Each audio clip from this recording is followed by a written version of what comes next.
But I felt that I really wanted to put the company somewhere in a larger entity which would protect it. Welcome to Prodigious Saps. I'm Brendan Jones. Chad Smalley's waving at you over there with his cans on. Those sweet cans. And we're picking up where we left off before with a special guest, our good friend, Mr. Jerry Chrisman. We haven't addressed the sequel trilogy. And I think that's our plan today, is to talk about the troubled sequel trilogy. There's lots and lots of opportunities at Disney that we wouldn't have at any other studio. When it was first announced that Disney was buying Lucasfilm, what were your thoughts? I remember my thoughts were like a lot of people's, deep concern.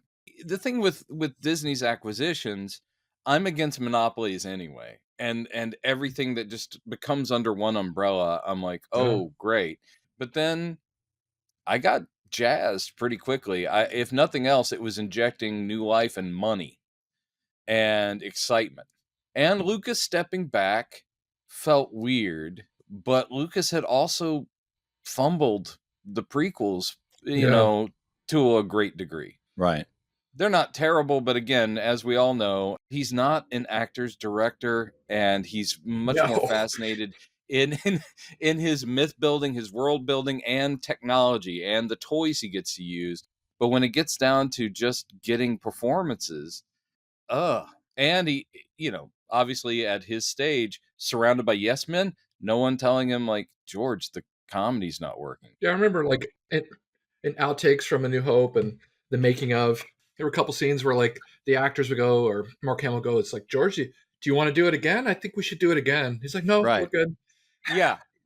I think he's like, oh, you didn't screw anything up. Let's just move on. It's like, yeah, but I bet he could maybe deliver that line better. Mm-hmm. I think he's just lucky whenever he's had really great actors in the stuff that they take the job on themselves. Yeah, especially lucky that there was such great chemistry between the original cast, and that they kind of work things out themselves. You know, they had Alec Guinness there for much of it. You know, to kind of keep them in line, behave themselves. They're all they're all youngsters in the 70s who like partying and stuff like that. But they did. It was largely Mark Hamill's earnestness for the material that made it work. Anyone who grows up a comics fan and gets cast as like the King Arthur type chosen one in a mythic story, there's no way he was going to half-ass that, because it was wish fulfillment. He's like going, oh my God, I get to carry the sword, you know, that kind of stuff. Like, oh boy. And so, you can tell he's having a blast. When I heard, Disney was buying Lucasfilm, and my first reaction was like, kind of like, oh no, afraid of it being Disneyfied. Do you think because of the prequels, because of what you just said, that caused Disney to, at least with Force Awakens, just to play it super safe? Yes. Yeah, I do too. The studios and everything said, well, wow, we can make a lot of money. This is a license to kill. And they did it. And of course, the only way you could really do that is not take chances. Only do something that's proven. And also, I think that was a view widely shared, even beyond, obviously, Disney corporate. And I think it was an idea that appealed to J.J. Abrams as well. Because if Force Awakens plays it safe, he at least, I think he was a good guy to come in to pump it full of life, just like he was a Star Trek. He consolidated all of his fanboy stuff for Star Wars in one story.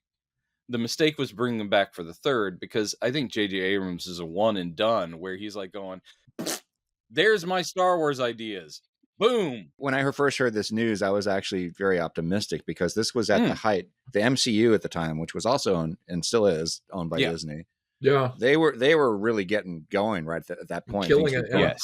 So I was like, well, this bodes well, because I was really excited. Okay, cool. Now we can actually have good directors and good screenplay writers, right? Right. So then they announced JJ, and I was actually excited about that, because I liked what he did with Star Trek at the time. I thought he's really good at an ensemble chemistry, which he proved in those movies, or the one movie that was out at the time. I can't remember. So I thought, well, this bodes well. And then they announced Lawrence Kasdan was coming back to work on the script. So I was like, this is great news.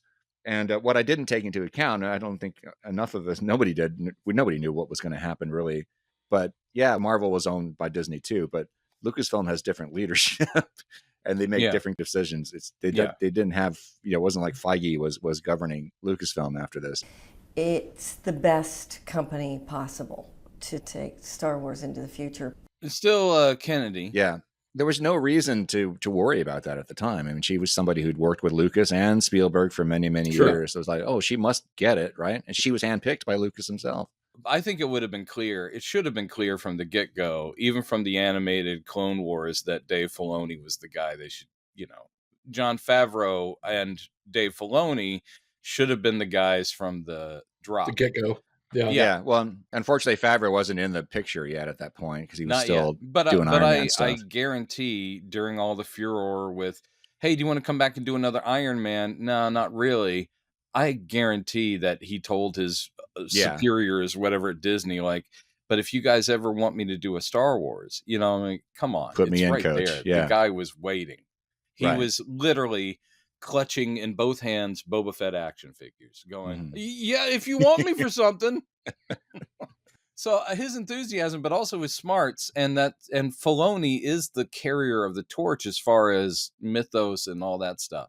I think there have been good hands involved from every way through, but yeah, we're talking about here's the big mistake. Before we get into the 3 movies, here's Brendan's take on the big mistake. Ooh, that rhymed. Wiki. So Brendan's take on the big mistake is this. They knew we're going to do the sequel trilogy, which had been rumored for years. And I used to have friends that were going, he never said anything about a 9-film series. And I was like going, no, he did very early. And like Star Wars fanzine or something. He's like going, I see it as a 3 trilogy storyline. I'm like, okay. The big mistake is this is one of the biggest franchises and IP farms in film history. They are announcing we're coming back with all new stories. This isn't prequels. This isn't building up. This is where it goes. So with that in mind, and that's huge responsibility, you think they might have had a roadmap. You think they might have had like go away for a month writer conference. Have Lucas involved, even though he doesn't own the company anymore. Take some of your good writers and Kasdan, go out to a cabin and hang out and just hash out the story beats for 3 movies, a trilogy that will make sense and that will be satisfying. And then if, you're still going to give each film to a different director, that's fine. It really worked in the original. I mean, I have story treatments of 7, 8, and 9 and a bunch of other movies. George Lucas left them extensive treatments for the next trilogy. Yeah. And I saw an interview where he said, politely, but they just basically junked it. Yeah. And you could tell he was not happy with that decision. And you can read the treatments online, and the general story is much better. Much better. I actually haven't read those. I would love to. And what I think is, if they had done something along the lines of what I'm talking about, which, by the way, is kind of how, Raiders of the Lost Ark happened. It wasn't like, let's go to a cabin, but I actually have read the full-on transcripts because they just tape recorded it. And it was Kasdan and Spielberg and Lucas spitballing. It was just great, where you sit there and you're like for over hours and them eating pizza and they're like going, there should be something where like maybe there's a trap with a boulder, and you're like going, yeah, and you see it coming together. So even if they had veered away from his blueprint, if he had been involved, they may have found really good compromises to where some of his ideas are still in there. And even if they knew they were going to bring in Abrams, if Abrams had been sitting there with Lucas and say Kasdan, they could have come up with something that all parties would have said, yeah, that feels right. Yeah. That feels good. Yeah. Instead, somebody made this really dumb decision, which they must have sounded really cool at the time. It's like, let's just freeform it. Let's turn it, essentially a creative writing exercise. Well, I'll do the first part, then I'll pass the torch to you, and then you can do whatever you want with the story. Then the third person will come in and he'll finish it. And the exquisite corpse, that is not that is not how you handle something, especially an IP of this much weight. That has so much weight. And again, I also want to make sure we're all, of course, fans in our 50s and so forth. This is not a religion to me. I don't take it that far. Hold on. I am not in my 50s. Oh, that's Jerry. I keep forgetting you were brought to the cinema in '77 as a wee infant.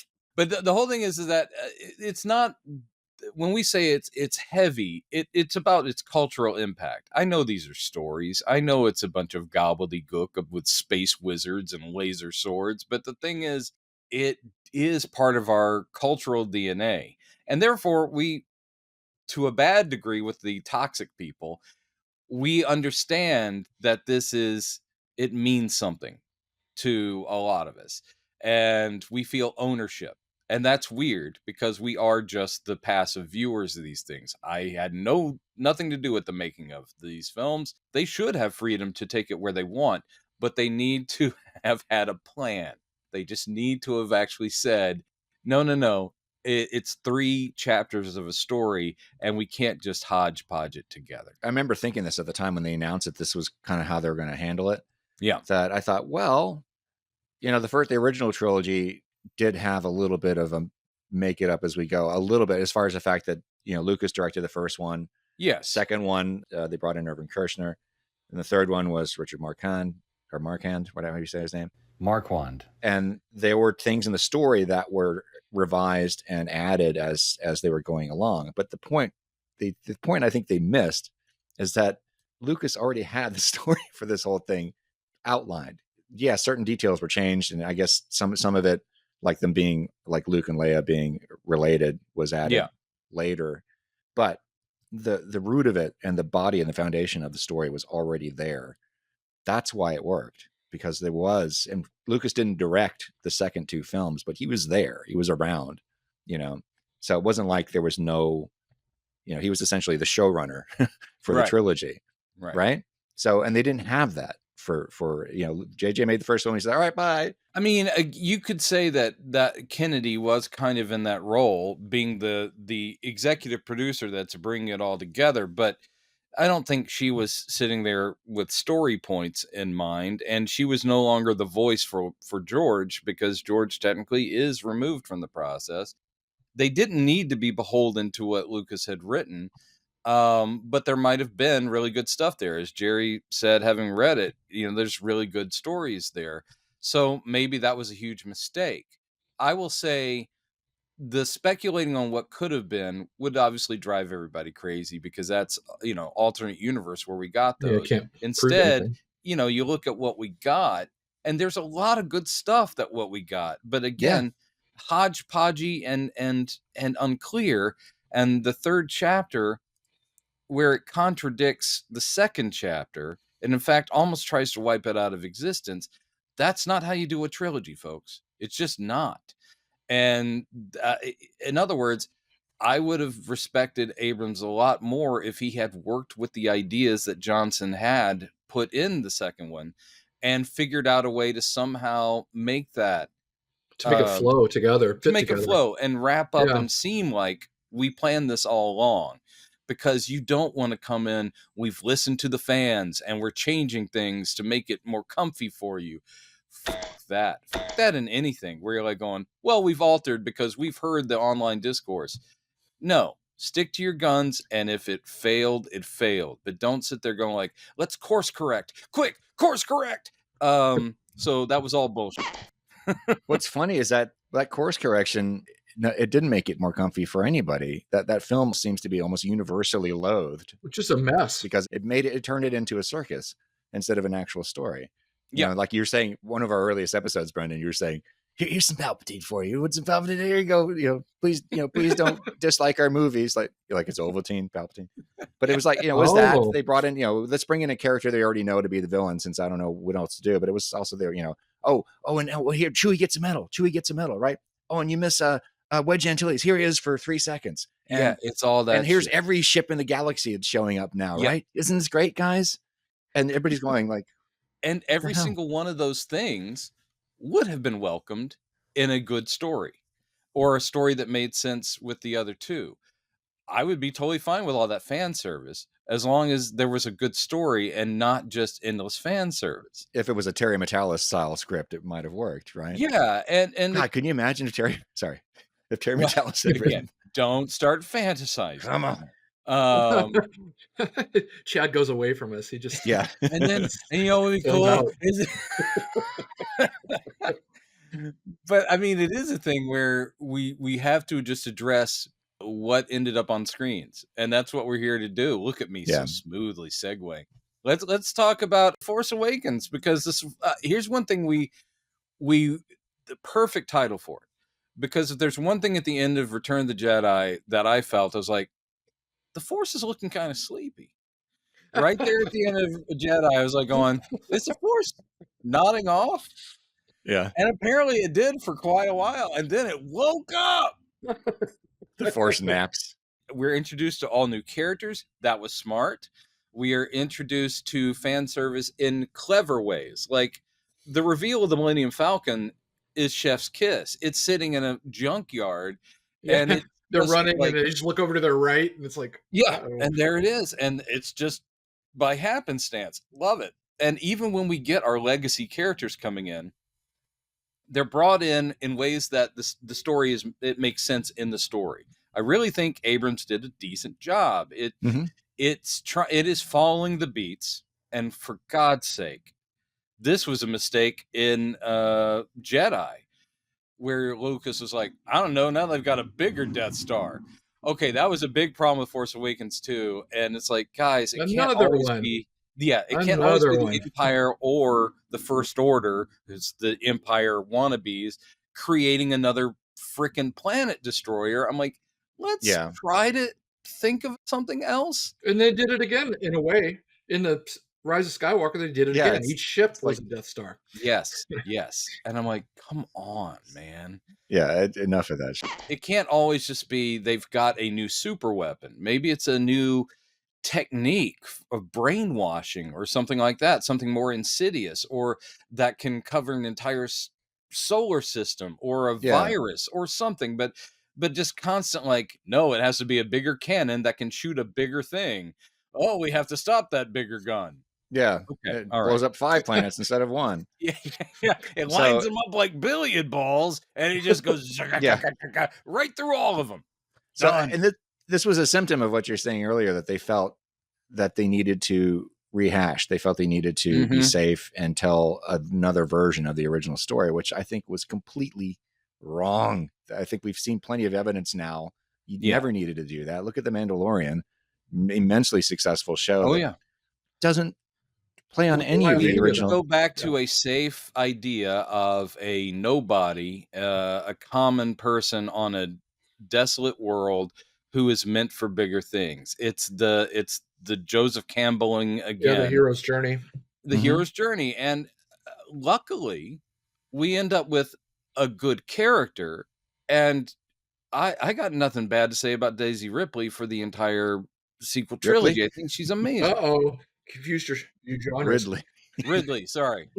I got nothing bad to say about the other. I was waiting to see if a joke was coming. Well, no, Ripley. I think just because I've just recently wait for it. Alien Romulus, and tell me, it's not good. It's not good, and it made me think of Ripley. Anyway, yes, she's amazing and a great character. Then he's got some interesting concepts, like, I don't want to be stormtrooper. Great idea. Poe is really only good because it's Oscar Isaac and he's great, but that's not much of a character. He's just like, I'm a hotshot pilot. Like, oh, okay, another hotshot pilot. Great. But it turns out he's awesome because he's Oscar Isaac. You've got this core of new characters that we do like almost instantly. They're all set up very well.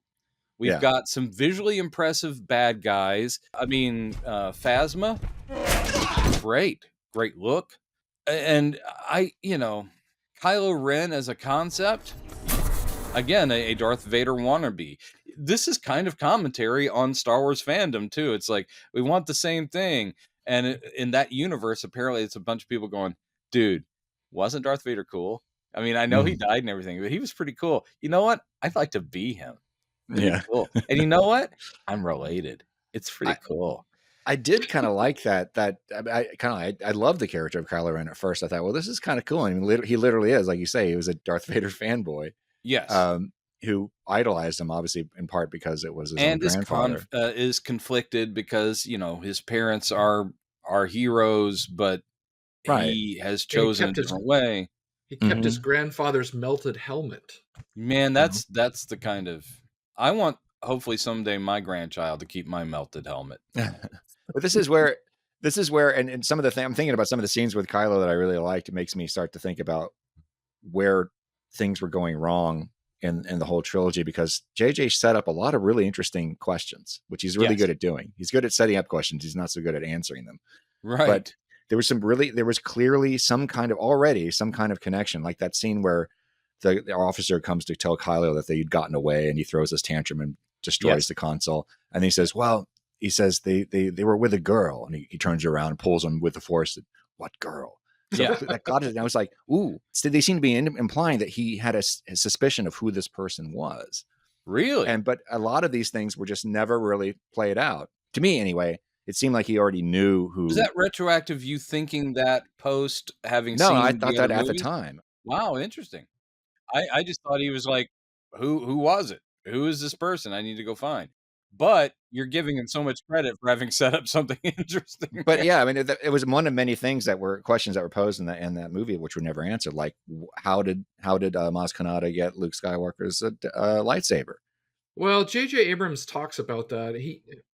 What's it called? The mystery box method. He's a big fan of it, where you just throw these things in and you never explain them. I don't like that because it doesn't make sense to me. It doesn't make it more interesting if you don't resolve it. And he does that a lot. That's actually part of the design, is you never explain it. That's actually intentional. Actually, that is a technique. That's a technique in fiction too. I think it can be effective because I always because Lucas had created the whole thing. In that first movie, when you're a kid in 1977, you have no idea what the Clone Wars is. You fought in the Clone Wars? Yes. And Sith and things like that. We don't know. How did my father die? Those are questions that are set up that do pay off, but we eventually do find out. But it's only because that movie became successful. But Lucas had the time and, of course, the success to be able to spread that out. So that's kind of what Lucas was doing too, without trying to be like, there's no answer. He's like, there's an answer, but it's going to take a while to get there. Yeah, but that's a lot different than saying, ooh, here's Luke Skywalker's lightsaber. Suddenly, there's a big difference between that and mentioning something that happened in the past. Perhaps he thought, oh, maybe Rian Johnson will tell the story. Maybe Abrams was just like, I'm out. It's like, good luck. I think you figured it out. That's absolutely what it was. Yeah. Did you guys do this when you were watching Force Awakens? Because I knew Mark Hamill was in it, and the movie kept going on. I'm like, okay, well, here he comes. Next scene. Well, okay. Yeah. Well, all right, here he comes. Wait a minute. I did start thinking that I'm about halfway in. I'm like, it's going to end with him, right? Yeah, I guess it's going to end with him. So I was able to go, yeah, all right, we'll get there, but we're not going to get what we wanted, which was literally him going like, did you call for me? Yeah. Did you need my help? Here I am. Right. We didn't get that. In a cape. Now, to your point, Chad, I liked Kylo Ren's character because he was petulant and kind of out of control. Like, he was dabbling in this, but because Darth Vader was always under control, I thought, and yes, he wanted to be Darth Vader so badly, but he couldn't because he just couldn't control his temper. Well, he had a fundamental misunderstanding of who his grandfather really was too. And that was another potential thing that they never really dug into. There should have been a moment where Luke or somebody had to be real with Kylo, say, hey, he did change his mind at the very end. He actually saved my life. What would have been interesting and is what really did turn Ben Solo. Was it just my parents are dicks and I'm angry, so I want to follow the dark side? Because he was surrounded, I would assume, by love and support. I mean, being trained by your uncle, who's like the Jedi. So at what point during his training is he tempted or decides, man, I really want to see if I can get as powerful as my grandfather, even though I keep hearing how awesome he was at the end. It's like, yeah, but he sure did kill lots of people. Where is this coming from? We never got a great answer for. Right. We see his torment. We know he didn't want doesn't really want to kill his father. At the same time, he's like, I have to do this because in doing this, I am irretrievably going to the dark. And that will make me powerful like my grandfather. Maybe a little bit more explanation of why he is this tempted or he feels the need. Because it seems like, yeah, his mom was busy being, a senator and then head and princess all at the same time. And dad was dad, hanging with his Wookiee pal, doing his stuff. So maybe he felt neglected, but there are plenty of neglected people that don't become monstrous dudes in black armor. Yeah. Wait a second. Hold on. No, I think a few of them have not, but so yes, there, like you said, plenty of questions are asked, and they're interesting questions. We don't get satisfying answers for pretty much any of them. And I think anytime the sequel trilogy works, it's basically built on chemistry of actors and some good ideas here and there. And that goes on to the next one too, which has some great ideas in it that enough people didn't like to where they freaked out Lucasfilm. And they're like, oh, we have to fix it. People are upset because other people can be connected to the Force that aren't Skywalkers. Oh, no. Right. Gastro disturbance with that news. Yeah. It's as if millions of people had to go to the potty. I feel a terrible thing has happened. And then we're heard no more. Yeah. Oi! Oh. But I did really enjoy Force Awakens. I went back to see it 4 times in the theaters. I did too. I saw 3. I couldn't get enough of it. I did have, like we already talked about, my biggest problem with it really was what's Skykiller base, whatever, no, Starkiller base. That whole idea was like, no, don't stop doing the Death Star thing. Oh, we get a new big gun. Yeah. But for the most part, I thought it was great. I thought the cast was great. It was like really, really refreshing that we finally have really great chemistry between the leads again, unlike in the prequels. We have great humor that makes me actually laugh out loud. And all these characters in the new movies, all these characters liked sand. They really did. They really did. They didn't mind that it was coarse and gets everywhere. I have a high praise for J.J. Abrams. His production design is stellar. I mean, the look of the film was incredible, I thought. Meaning he signed off on the right things. But yes, I mean, he was the final decision maker. And all those behind the scenes things, that's a dream job too. Because everyone that ends up at Lucasfilm as like a designer, creature designer, effects person, that's someone that's got this in their blood. And you got to imagine they're like, I'm bringing my A+ game because it's the new Star Wars. Are you kidding me? And I agree. It looks amazing. Yeah. Everything. BB-8, great design. The best critique I read of J.J. Abrams and that film, which I agree with, it was a New York Times writer said, J.J. Abrams is a master imitator, but not an innovator. Yes. That's why I say if you're relaunching or rebooting something like that, the first movie, give it to an Abrams, because what he does is condense. He throws all the good stuff in a food processor and adds just enough originality to it or just enough freshness to it to where it doesn't feel just beat the exact same. So he should have done one Star Trek and backed away immediately. And he should have done this one Star Wars and not been invited back, because that third chapter we'll talk about. But anyway, before we move on, there's one other thing I did want to bring up that I still don't understand. I guess maybe you could say that Luke was the same, but Rey's like, she just instantly is powerful in the Force, like instantaneously. Yeah, it's always bothered me because in Luke, he started, but between New Hope and Empire Strikes Back, there is the assumption that some time has passed. And so he could have been training, but with her, it's just like in a week. 5 days. Yeah. This was an open-ended question that JJ threw out there that wasn't really ever dealt with, except for the fact that they're Force dyads, which is something that JJ established in the last one. That is one thread that Rian Johnson set up that JJ ran with. My thought, a lot of people had the same theory that and this would have explained it. It wouldn't have been that. It still would have been kind of goofy that Rey had amnesia that she was an actual former student of Luke's who got misplaced and lost. This was a theory that I had, that a lot of people were theorizing too, that Kylo and Rey were actually siblings. Like she was like his younger sister, and that he had wiped her memory and left her on that planet. And that's why he's like, what girl? Wait, what are you talking about? Yeah, that was one theory that I had. I can only say that's fan theory. And of course. But those were the questions that JJ was encouraging us to ask, that between those two movies, there were many open questions like that. Like who Snoke is and all this stuff as well. And none of those theories turned out to be correct. Yeah, I got to say that to me, I just see that as sloppy writing. I don't think that's anything other than we need her to not go off for a movie and hang out with Yoda. So somehow she's just a natural fit, and she can pick up a lightsaber and be pretty awesome with it right off the bat. What? Yeah. Are you kidding? What? Though I will say Luke was pretty damn good with a lightsaber after just one trip in the Millennium Falcon with a blast shield down and a little zippy ball, and he gets pretty good. Yeah. And Obi-Wan's like, yeah, it's basically all there is to being a Jedi. Great.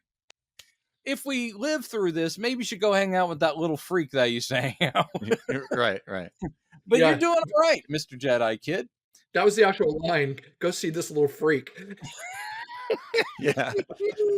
Make sure you take a chocolate bar. You'll love that shit. That could be one of the things that Luke was mumbling when Han Solo's like, Dagobah, little freak. Take a Twix with your Snickers. You'll love that shit. All right, buddy. I love this whole idea. But yes, I don't think they ever address it in the sequel trilogy, and you're left hanging. Mm-hmm. I don't like that fan theory. It actually, I mean, just no, it would have been goofy. I mean, I don't like the idea that I love the idea that it's another rando that isn't a Skywalker. So anytime they're like, well, maybe she had been a student, and I'm like, okay, well, that just again makes it part of the Skywalker saga instead of it being someone somewhere was the right person. Yeah, I prefer that. But what if she and Ben used to kiss when they were little kids, and then later on they kiss again? It's nice. One of the reasons why that theory was so popular, that she had amnesia, is because that there's that scene where she suddenly seems to remember how to do a mind trick when she's in the torture chamber. She uses the mind trick. She just did it. Yeah, it just suddenly hits her. She's like, "Where did I get it?" But then it was later. People explain, well, she had mind melded, or Kylo had mind melded with her, so maybe she picked up some of the tricks. I think the easy thing is that, as we've seen in all the movies, to explain that, everyone knows Jedis do mind tricks. So I actually think that she had never known how to do one, but she's like, if I'm connected to the Force, supposedly I can give it a shot. I always saw that as her like going, maybe I can do one of those things that I've heard about, and she gives it a shot and it works. And it is like, a great. Holy fuck, I did it. Yeah, and I do like that scene because she tries it the first time, it doesn't work, then she tries it again, and then it does work, and I'm like, oh, that was cool. She overpowered Daniel Craig, so that I was about to say it was Daniel Craig, right? She was able to take down James Bond, so it was pretty amazing. Okay, so we're now in Last Jedi Land. New attraction at Disney, Last Jedi Land, yeah. For the most part, I mean, I like it. I would trim 20 minutes off of it. It's a little long. I thought the Casino Planet segment, which has a good concept behind it, but it just went on too long. Tonally, it seemed completely out of place. The concept of these are the war profiteers. It's like we've seen how the war has affected in the lower classes or the rural worlds. The idea of these are the billionaires, the rich, and how they've benefited from the Star Wars, which is a theme that's explored in Andor too. Yes, I like that because that's a cool flip, and I like the Del Toro character sitting there going like, "You think your hands are clean?" He's like, "You think money isn't being made on both sides?" It's like the rebellion is now, they're the New Republic, but they're in on this too, and it's like, all right, it's a thing where it's cynical, but I like it. And then you get to freeing alien racehorses, and I'm just like, guys, come on. Well, one of the things that made that whole sequence seem so weird to me is that this was all going on while the Resistance was still being chased by the First Order somewhere else. It's like, oh, we'll be right back. And so well, we're going to go to this casino while you guys are still running away. It was very incongruous. Those two stories parallel to each other just felt really off. And what was the point? And actually, I can't quite remember. Was the point because they had to get a code from a spy, so they could sneak onto the sneak onto the main Star Destroyer? I think that was the thing. Again, the things that are really strong is we get new adventures with. I mean, not enough can be said about how awesome John Boyega is in all the movies, even when he is shunted so badly to the side in that third one. You're like, what he is doing? Finn is awesome. For one thing, Finn is on a slightly more interesting journey than Rey is, simply because Rey is doing the Luke Skywalker journey, so we're familiar with it. But the idea of someone who was literally a foot soldier in the evil empire, and he is trying to find his own way, it's just much better. I always liked his story. Johnson does a good job, I think, of balancing all of them. But again, it's all these ideas that he introduced that people were having problems with, and I'm like, what? You don't want them to do anything new? Is that problem, Star Wars people? We're still getting that. Anytime the TV shows take a risk, there's this half the Star Wars universe throws a big fit. And it just baffles me. I saw someone online do an article about this is on one of those nerd sites, and someone wrote an article saying, should Star Wars just quit? And his whole take was, he goes, look, here's the problem, and it has nothing to do with the quality of stuff that's being produced, but here's the reason it needs to stop. Because there's nothing Star Wars can do that will not be attacked. I agree. And it's true. At this point, they either do something incredibly safe that people then say this is boring, or come up with something new. They do something new, and literally all the really toxic people come out and review bomb. It's like, how dare you?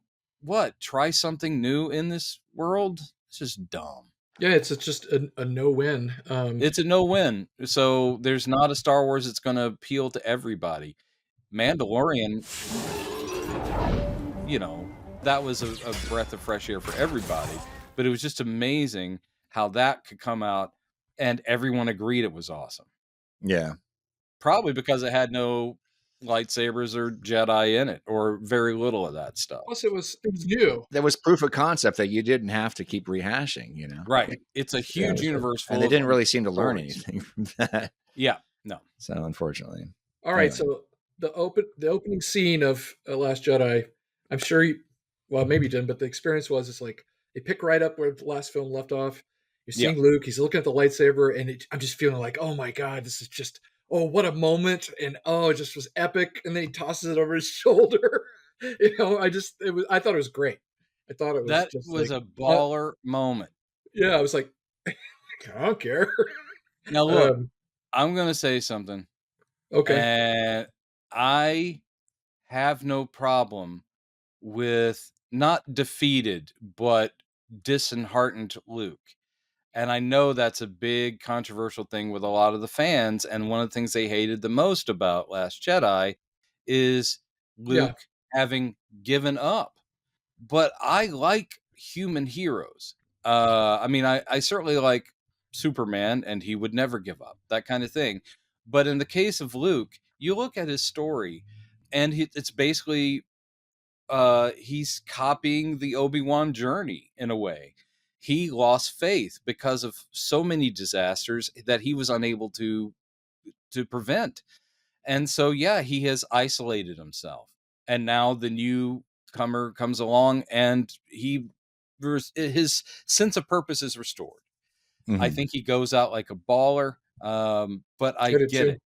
You bring back this guy, and he's soured and tells you don't need to read the old texts. That's not what being a Jedi is. And then he has a heroic death, and that's the end of Luke Skywalker. Yeah, and I see Chad about to explode over there. And then he dies. Yeah. I'll say overall, I did enjoy The Last Jedi. I liked it enough that I went to go see it multiple times. I bought it on streaming, or bought my own digital copy of it.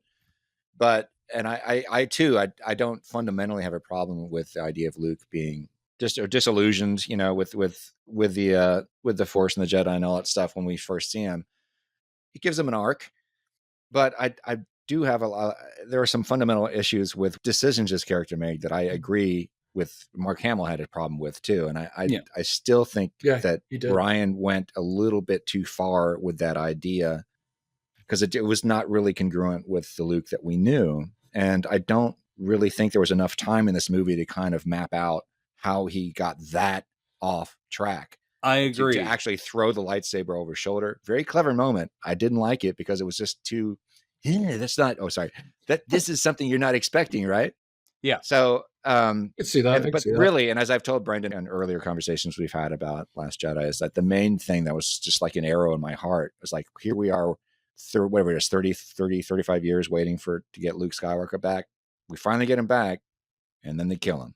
First movie back. And I still have not forgiven Lucasfilm for that. I think by at this point they know that was a huge mistake to kill Luke Skywalker so quickly, because they've now had to insert him digitally in the Mandalorian and everything else to try to make up for the fact. In Lucas's treatment, like Luke and Rey end up fighting together, in a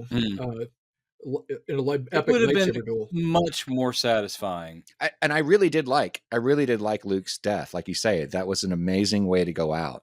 Yes. But for me, it was like, this is too soon. We just got him back and you guys are killing him. I'm like, that I completely agree with. It would have been, even if you had taken the exact same death beat and put it in the third movie, it would have been more satisfying. That would have been amazing. More time with Luke would have been great. Though Luke's Force Ghost in the third one, I liked. I mean, he's a presence in the third movie, but yeah, he's dead. But still, it's nice. And the moment with him and Leia, at the end, that's, it's all very touching.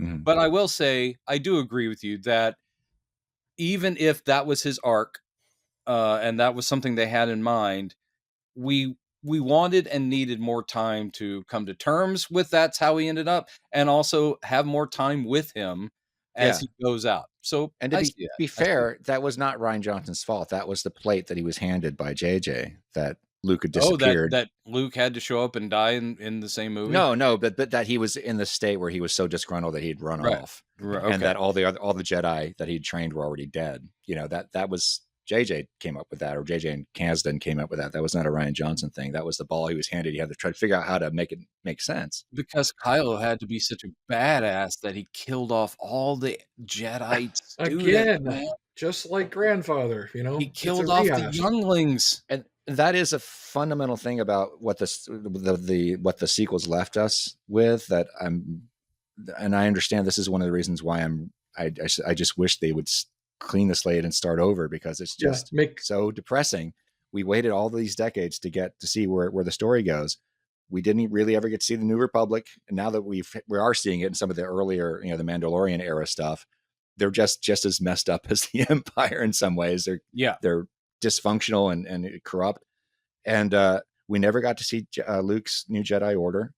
They're all dead already, and it's just like, well, what? It kind of takes it deflate. Like I love the note that the Return of the Jedi ends on, and they still haven't delivered on that. They should have called it Star Wars: A False Hope on that one. They could have given us. It's all right. They could do a Breaking Bad with that. They could do a series where we know that the end will be tragic, but we could see the building of that Jedi Order. He could have trained people that are still out there. There could be Luke trained new Jedi who weren't wiped out by young Ben. So they could give us a series that showed the building of the Order, and then the good times when it's working and he's got people and he's giving it to Mara Jade. Yeah, that's right. Expanded, expanded, whatever it's called. Star Wars old shit. And then knowing that the last season could be like Kylo's turn, and then it could end with that. And then Luke. By the way, Lucas he hates the Mara Jade character. does not like that character. I mean, does he not want Luke to get any? The whole thing about the Jedi being celibate is a big thing that they actually kind of brought up in the Acolyte too. It's like, dude, don't you want to get some and be connected to the Force? I will say the things I did like about Last Jedi were, like Brendan was saying, the things that JJ kind of threw out with the wash. I thought it was a great move. I loved that. It was my favorite scene in the movie, actually, is where Kylo very sneakily executes Snoke. And I was like, wow, this is great. And that it's fight like scene was a really great. Yeah, it was. Yes, it was. A really great sort of what if exploration. Well, what if Darth Vader had actually killed the Emperor in the first movie or something like that? This is a really interesting way to go. But then JJ comes back and just completely said, nah, that's stupid. Nobody's going to. I will say the Knights of Ren is also something that seems like a very cool idea and then doesn't pay off. The Knights of Ren, his own, like, this is my SS, and yet they don't do much. And then in the third movie, when he starts turning good, the only thing they've ever been good for is coming after him, trying to kill him. And I'm like, wow, that was a waste. And they were all cool designs. You're like, okay. It's kind of similar with Captain Phasma too. I always wanted Snoke to be revealed as like a Wizard of Oz thing, because he always shows us that huge, projection. I wanted when we met him for him to be literally like that. Little tiny guy. Little guy. Which they didn't do. I will say Andy Serkis did another fine performance as Snoke. He was great. And I loved that there's some great scenes between him and Kylo, like where he basically shames him for wearing the mask, like, take off that ridiculous mask. Yes, it's so and then he smashes it because he's humiliated. I was like, this is cool, Yeah, they're great little bits all through it. Yeah. And I am a sucker for the fact that, yes, of course, we lost we lose Luke in this movie and we lost Han before, but I will say, having our good friend Chewbacca still in the co-pilot seat, and now it's Rey has the Millennium Falcon, and I'm like, that's a continuance I'm happy with. I like that a lot. Chewbacca being like, we're keeping the fight going. There's a great little moment there where she looks at him and he looks at her and he just gives her a little nod. You go. You go. You got this. And I did really like the scene too, where Luke is, kind of conflicted about Rey being there, and he wanders back onto the Falcon, and he's feeling nostalgic, and R2's there, and it's R2 who basically gets him to change his mind by showing him the old recording of Leia. He says that was a what does he say? That was a nasty trick. Yeah. It was just great. It was a moment between old friends, and I thought that's a really clever way to kind of turn things around. In general, the first two movies did a good job of balancing the new guys with the old guys. Whether or not, of course, the fate of our old heroes is depressing to some degree or a lot. But at the same time, they're used well. And I did feel like, oh, okay, I feel comfortable being back in the presence of these aged versions. Because Leia, Carrie brought it again. When she's on, her stuff with Harrison, it does feel like an old married couple who still love each other, but there were problems, and their respect for and jabbing at each other is great. And her acceptance of Rey and like a welcome to the fight and all that kind of stuff. She's a general, like exactly what I want. And so she's great. Now, people had the big problem with flying through space. Leia is a lot to take, but at the same time, that didn't bother me as much as it did other. I didn't bother me at all, some really. People, that is their lowest Star Wars moment. I've seen people online go, that's something was kind of cool. Well, I just like seeing that Leia did take the time to learn a lot of her Force abilities. Yeah. Yep. That she didn't ignore it. And there was some sense of responsibility to at least embrace that side of her. So great. I got no problem. So, yes, it set stuff up that people were both excited and not excited about. It killed off Luke. That death thing is amazing. The whole thing of him facing down an entire, at squadron and people, and they're firing at him, and he does the whole samurai movie, just brush the dust off his shoulder, and he's not even there. Oh my God, he's force projecting. Are you kidding me? It's so badass. What the most brilliant thing that a lot of people missed, I missed it the first time I saw it, was, you know, the red dust. Yeah, he doesn't have footprints. Standing on. He's not moved. Kylo moves the dust with his footprints. Luke does not. I didn't catch that. Yeah, but it's a badass scene. See you around, kid. Why did he have short hair? I've never understood why he projected it. He didn't look like he. It's shorter and it's dyed. He's just for Jedis in his hair. Look, if he can force project, he's like going, you know what? I'm taking about 10 pounds off. I mean, guy, why not? Just for Jedi. Why not? There you go. Do it. Look how jacked he is. Why is he so jacked? Woo! I can look however I want. Some people have speculated that he did that because that's how he appeared the last time Kylo saw him. Unsettle Kylo Ren because like, holy shit, he hasn't aged. Yeah. Also, he was more put together. That's how he presented himself the same way to Leia as well. And maybe he just wanted to present himself as a little bit more put together. So Leia had a good, final memory. I'm not seeing him all disheveled and that's good. I'll take it. People were upset about the whole thing with the rando kid on the casino planet showing force powers, because that was Rian Johnson's big thing. Rian Johnson said one of the things he really wanted to stress in his movie is that we are moving away from Skywalker. And the idea is that you don't have to be connected to a bloodline, which is all the stuff they contradict immediately in the fucking third movie. But the whole idea that you don't have to be a Palpatine or a Skywalker or whatever to be connected to the Force. I loved that moment where it's just a kid who's a stable boy and he reaches for his broom and it goes to his hand. Yeah, and you're like, a democratization of the Force. Yeah, exactly. Because it shouldn't be. And that's the whole thing, is that it's a religious faith that crosses species barriers. It's across the entire universe. And the idea that, some people may have a natural inclination or connection to it when they might end up being a part of the Jedi Order, or they might just be going about their everyday lives like Leia did, and she was connected to the Force, but she just didn't get trained. I didn't mind that scene, and I thought I totally got what he was going for and why he put it in there. But this was an example, too, of how this creative writing experiment they were doing by just free-forming the trilogy. That was really more like a Luke's death and everything. That was more like a third, like a finale thing moment. Yeah, I agree. Like showing where things are going now. Yeah, that would have been a good idea of continuance. Yeah. There's a rebirth happening now because this story's over. Now here's a hint of where we're going. Well, now we got to get to the third movie, which, like we just said, it took the interesting ideas, the new, fresh stuff, and just dropped its trowel, leaned over it, and squeezed out a Cleveland steamer on its chest.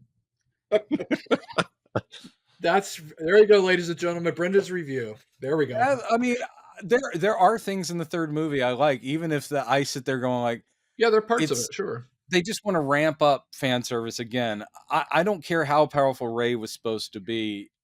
I mean, it's an awesome scene, but the whole Force battle of trying to keep the shuttle from launching, I'm like, that is so awesome. But I sit there going, I'm sorry, Obi-Wan, one of the greats, Yoda, and Darth Vader could not do this. But for the movie to make these people so badass, they have to be able to do that. And I'm like, stop. That is a problematic thing I wish they had never done. I know it's staying true to Yoda saying size doesn't matter, right, or size matters not, Yeah. That's right. You get that quote right. Yeah. That little freak speaks weird. They had Ahsoka did that in the Clone Wars season, the final season of Clone Wars. Ahsoka does that. She tries to prevent a ship from leaving. Well, you know where that idea got introduced? It was in a game. It was Force Unleashed, I think. It was Starkiller who did that. He brought down the Star Destroyer. Well, it was actually in the original Clone Wars animated thing. There's a scene where Yoda takes down an entire squadron or a fleet of Star Destroyers from the sky with his Force powers. It's very over the top. And then he's like, I really need a long nap. Yeah. But Ahsoka did it in Clone Wars. Darth Vader does it in Obi-Wan. He holds the ship back that's trying to get away. Yeah. But why, it's just like, okay, why didn't you do that in Rogue One when the when the Tantive 4 or 5 is getting away from exactly. He could have just gone, nope. You're not getting away with the plans. I got you. It's a big mess. It's problematic. It's like superpowers in comics where, like, I'm sorry, if Superman can do that, yeah, because they always alternate. He can actually push planets sometimes, and then sometimes he's like, no, I can't. It's like Gandalf in Lord of the Rings. Like, he does this stuff sometimes. It's like, why don't you do that more often? Because they can use it, you know? Why didn't you just teleport to a Mordor? Yeah. It's all that walking shit. So what were some other things you liked in Rise? Because I'm curious. I liked almost nothing. They're individual battle scenes and stuff like that. And I will say, even though I liked having the actors there, the woman clone trooper or stormtrooper that's introduced, and Poe's old girlfriend, kind of, like piratey smuggler lady, they're fine actors. I've loved Kerry Russell for years. She's great. But the whole thing is, that's again, just, it's all this needless answering of people's complaints or fears. Mm-hmm. It's like, they're like, oh, Finn and Poe have this great chemistry. What if there's kind of a romantic attraction? They don't really build on that in the first two, but clearly they have this bond. And it felt like J.J. Abrams was like, no, I want you to make sure that these people are heterosexual. Here are love interests. And I'm sorry, third chapters, you do not introduce new characters. If you do, they have to be real small and off to the side, because chapter 3 is a resolution of multiple arcs from multiple characters. And if you are stealing screen time by, here's old Lando, love him, God bless, I'm glad he's there. But I mean, if it's just everything they introduced there, trying to make it amp it up, is taking away from, I wanted to see a real Poe finish and a real Finn wrap up. I don't want them just to like go, this group, you go over there and stop things that are happening over there. This group, you go over there. Meanwhile, Rey will be with Chewbacca and they'll be over there. I'm like, oh God, dude. I want to see those three together fighting the New Republic. So actually, that was me not saying things I liked. That was me saying it's hard. I liked the introduction of those characters, other than the fact that they should not have been introduced. Right. The idea that stormtrooper might be Lando's daughter. I mean, that's cool. And they were thinking about, maybe they thought about doing a series with them, and that got canned. But whatever. Well, and apparently, I'm not sure if I'm right about this or not. I think that the concept of a stormtrooper rebellion was something that Colin Trevorrow had in his script, I think. But it was that's something they should have definitely gone with more, because these obviously that she was a part of a small squadron of stormtroopers who had defected from the First Order, just as he did. I think there was an idea that part of the way the First Order was going to be taken down was that there'd be an internal civil war. That would have been very cool too. Which would have been much better, I think, than what they did, because that way you don't need Palpatine. And if they had used Finn as like the figurehead at the front of that kind of revolution, yes, exactly, that would have been such a good storyline. I did like the concept of humanizing a stormtrooper, because all the other movies, they're robots, essentially.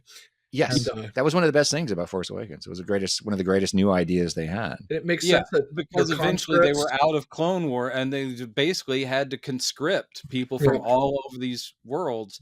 I would love it if one of them took their helmets off and they were a different species, because it's sort of like, those helmets are not going to fit Mon Calamari, and we've never seen like a stormtrooper with a Mon Calamari shaped helmet. Well, and they've established the Resistance, I think, was carrying on the Empire's prejudice against aliens. They preferred humanoid. Yeah. Anyway, that's an old Star Wars canon thing. I do want to give some. I want to point out something that was excellent in the film that I liked. Oh, okay. Was the line by Poe, somehow Palpatine returned. Yeah, I'm just kidding. It was just terrible. It's such bad writing. That is become the meme. If you want to mock Star Wars, you bring that up. And that is so. That is a great encapsulation of everything wrong with what JJ did wrong with that movie. What do we do? Let's just get this out of the way. Don't worry about it. He's back. Let's just. Wow. I think thinking about it, I think there's really only two things I really liked about the movie. And I did enjoy it. It was brief, And I know it was very fan servicey, but that brief flashback where you see Luke and Leia training together, it was cool. towards the beginning of the movie, that was kind of nice.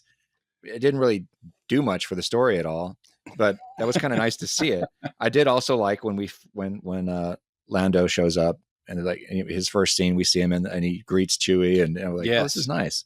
Yeah. But almost everything else, I'm just sitting there going, what is happening? Yeah. I understand they were in a really tight place with Carrie Fisher passing away and trying to figure out, right, because she was supposed to be in this movie. Hard to work with regardless. Yeah. Yeah. I think what they should have done, because they were saying, oh yeah, do we cast or we go CGI? How about you don't do either? You just have her die off screen, which I know that's like they did with Black Panther. That's another, like we were saying, it's a no-win. If they had done that, there is no win. There is no win. Huge problems with that. But I think it would have been, if they had done that, it would have allowed them, it would have cleared the slate and allowed them to actually tell a story that's not anchored by this weird Frankenstein creation that's there, that she wasn't there. And they try to pretend that she was. Yeah. What they should have done is brought back Wedge, Dennis Lawson, to recruit him from wherever he was the first two movies to actually come back and be a figurehead of the resistance that people know, or at least diehard fans would recognize his face anyway. Have him come back, or either him or Lando come back and actually be the new head of the resistance in her absence. I mean, that is a way that could have gone. And I don't know. I will say, and as much as I love Wedge, he shouldn't have gotten too much screen time simply because he never had a lot. His whole thing, and that's not a slam at the actor at all, by all means, but Wedge is always the survivor, and he's had novels written about him. But as far as screen time, it's the sound of his voice would probably, I'd be like, oh, right, that's what you sound like. Well, like his I voice wasn't was always sitting there dubbed. going, I hope he gets. Yeah, I really hope he was gets. Was he really? He was dubbed. His voice was dubbed. Yeah, because they decided they didn't want his Scottish. They didn't want his accent. Yeah.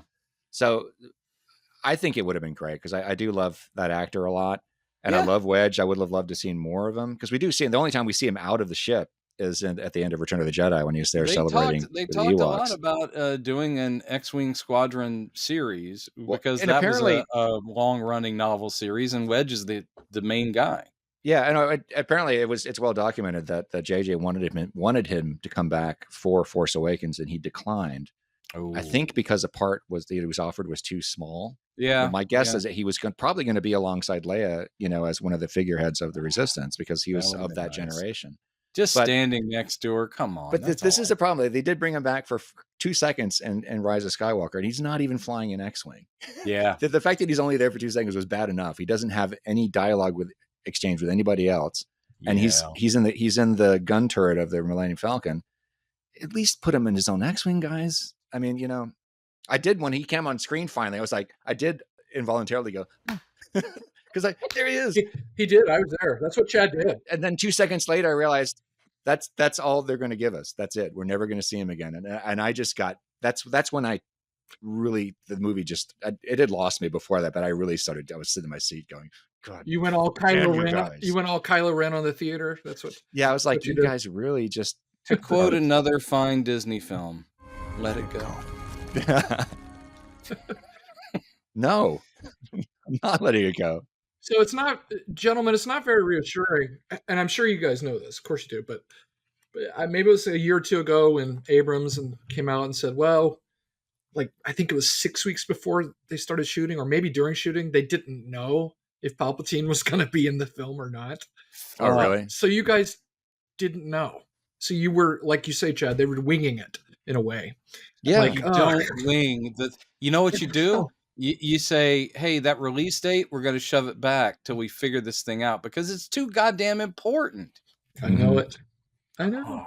Another scene, I mean, there's so much about the movie I detest, but the scene where they give Chewie his medal, I'm like, and here, Chewie, this is for you. Oh, fuck you guys. God damn it. Well, Carrie Fisher fixed that already. And then he starts just ripping arms. Then he's just pulling arms out of socket. Oh my God, the Wookiee! The Wookiee! It was just fan service of the worst kind. But at the very least, we do know what he's roaring about at the end of New Hope. It's not like, we did it! He's like going, nothing for me! Come on! Oh boy. What's a guy got to do to get a medal around here? All right, so I've only seen Rise of Skywalker 1.25 times. I saw it in the theater. One time. And then I own the caught it on Blu-ray. cable. I watched it when I bought the Blu-ray. So I've seen it twice, in the theater and when I bought the Blu-ray. I bought the Blu-ray out of obligation. Like, I have to have it. I refused to spend it. I dissent. I saw it once. I'm not giving the movie is an abomination. Wow. It is. I will not go that far, but I dislike so much about it. And I especially dislike the cowardice of having it all loop around. I felt bad for Daisy having to film that scene where she goes back to Tatooine on some sort of like, I've got to see where it all began. And the woman going, "What's your name?" And she's like, "Skywalker." And then the old lady goes, "That's bullshit. I knew the Skywalkers. You have some paperwork? Can I see that?" Also, if Luke literally is a galactic hero at this point, obviously he defeated the Empire with his buddies.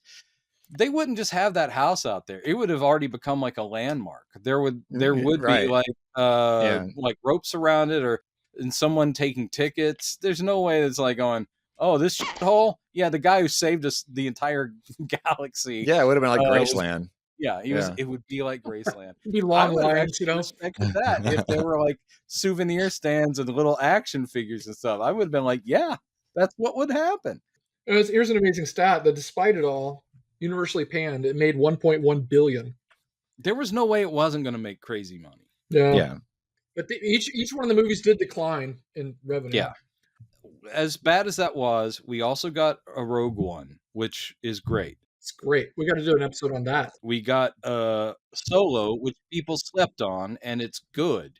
So we've gotten good Star Wars films, and unfortunately the sequel trilogy. Now, here's a question for you guys before we wrap up, which is, there have been rumors and scuttlebutt, which I find the only reason I would be against this is that the disservice done to the people involved, including cast, crew, so forth, of the sequel trilogy. But there was that rumor that they were going to fully reboot the sequel trilogy. Yes. Would you guys be down for that? Yes. Totally. Absolutely. But I mean, that would probably mean recasting those parts. If they were even going to keep Rey, Finn, and Poe and so forth, that would be so sad for like really good actors. I don't care. Okay. I think we've got the movies. We could say it's an alternative history or it's an alternate universe or something. Just give us a different story, you know. It doesn't even have to be movies. Make it animated or something, or just say, here's another version of the story. I could see that. I mean, see that happen. I've even seen fan stories online that are better than what we got, you know? Yeah. You put the three of us in a room for like a weekend, we could come up with the beats of a decent trilogy sequel. Yeah. Sequel trilogy. So that is just it's sad. Yeah. That for every good thing in 3 movies, there were like 2 bad things. And it could have all been fixed at the very beginning. I just can't believe that was their battle plan. Yeah. I know. Wing it is not the way you fucking do it. Mess. Is the Daisy Ridley Rey movie still on? Last I heard. Yeah. I doubt it's actually going to happen, but it might. You know, it's like 15 years in the future. She deserves better. And of course, it goes without saying that John Boyega deserves better, but he's not going to come back. He is very vocal. And I don't blame him. Yeah. Yeah. About how upset Oscar he Isaac, is. all of them. Yeah. They're like, I think they're just done with it. Well, those were the sequel trilogy. What are your thoughts, listeners? I'm sure they're a lot like ours. Also, we didn't bring this up. How do you guys feel about through the entire sequel trilogy? At no point does Luke wear the red shorts. I was like, when are they going to give him his canonical red shorts? And they never did. It's a joke. Anyway, guys, we'd love to hear your thoughts. And we might even respond. Star Wars is very divisive, but I think at the end of the day, we can all agree that by and large, over decades, there's been some solid entertainment and some great chunks of mythology. So for every bad Star Wars thing, I do think that we've still benefited greatly from a not great director, of actors, but one man's weird little hermity imagination. Yeah, God bless you. I agree with you. I was thinking about that this week. It's like there's been a lot of miscues and missteps, and it's still great as a whole. Yeah, as a whole. Yeah, I would still kill for a lightsaber. I'm still really looking forward to Andor season 2. Me too. Brendan and I have an old episode where we review the entire season of it's so good. Andor. So good. Mandalorian, for the most part, has been great. It really started strong. Yeah. Ahsoka. We do need to talk about the TV shows. Yeah. Ahsoka had some good bits in it, but that's a whole nother conversation. Obi-Wan, on the other hand. They're parts. They're parts, yeah. A lot of mixed bags in the Star Wars universe. Little cute Leia. I think, at least in this last couple of years, it really seems like they're struggling with writing. Like they're having a hard time getting the right writers on the right projects. And I don't know why it's so challenging. I wish, and this is true of comic book movies as well as Star Wars stuff and Star Trek, stop with the prequels. Yes, I know please. that is comfort food because these are characters only before they got interesting. My thing is go forward. Always go forward, because what happens after will not erase how awesome what came before was. Yeah. What you're in danger of doing when you do so many prequels is tainting the stuff we already love, because we go, oh, so that character went through all that nonsense before they ever got to the story I like. Yeah. So I say, guys, always go forward. Tell us what happens next in a galaxy far, far away. That's all I'm saying. Hollywood's so risk averse right now. That is the thing. Yeah. Mm-hmm. So we're going to go film our indie Star Wars sequels. You guys ready to go to the park? I've got a camera. Yay. I can't wait. Yay. Can't wait. Let's do our own. I get to be Ray. Anyway, thanks for listening, guys. Next week, we'll talk about something else. All right. All right, thanks for having me. Thanks, guys. Out. Thank you. Bang, bang. I don't know what we're talking about today. I honestly don't. You guys, I was following the back and forth, and I was like, we talking Acolyte, Ahsoka, we talking sequels, prequels? I don't know. We're talking early 2000 rom-coms. Oh,